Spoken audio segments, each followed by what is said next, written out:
Boleh ndak bantah orang tua? Boleh. Boleh ndak jadi anak durhaka? Boleh. Dosa nggak? Ndak. Dan ini menarik. Brody lahir bukan sebagai anak, tapi sebagai harapan. Harapan yang dibentuk dari luka orang tuanya sendiri. Ia tumbuh dalam rumah yang suci di luar, tapi sunyi di dalam.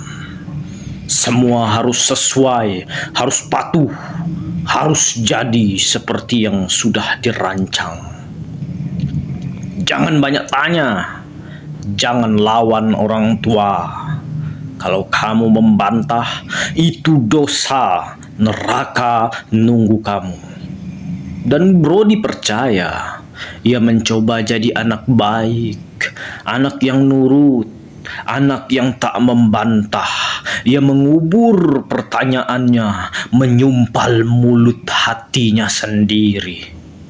Tapi satu hal yang tak bisa dia bohongi, jiwanya mulai mati perlahan. Setiap kali ia memilih jalannya sendiri, suara ibunya mengiris dari balik doa. Tuhan, ampuni anakku yang membangkang.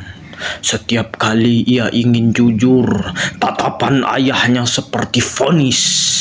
Kau bukan anakku kalau tidak taat. Sampai suatu malam Brody pulang larut. Bukan karena bandel, tapi karena duduk berjam-jam di taman Unruk berdebat dengan Tuhan. Ia lelah, bukan karena melawan, tapi karena tak pernah diberi ruang untuk hidup sebagai manusia.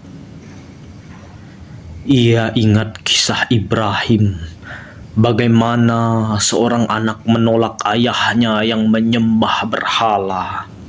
Dan justru karena keberaniannya, ia menjadi kekasih Tuhan.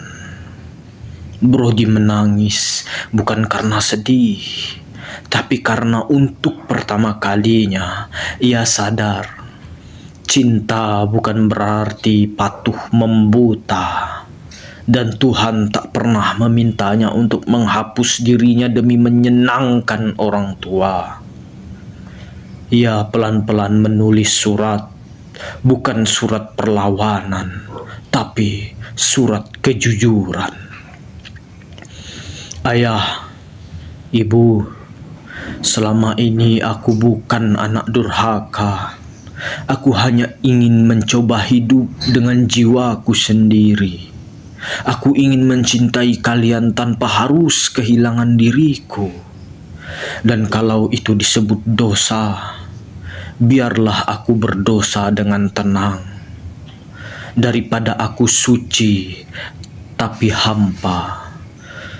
Surat itu tak pernah ia kirim. Tapi malam itu Brody lahir kembali sebagai manusia, bukan boneka, bukan proyek masa lalu, tapi sebagai jiwa yang berhak memilih jalannya bersama Tuhan yang mengerti. Karya Abu Marlo.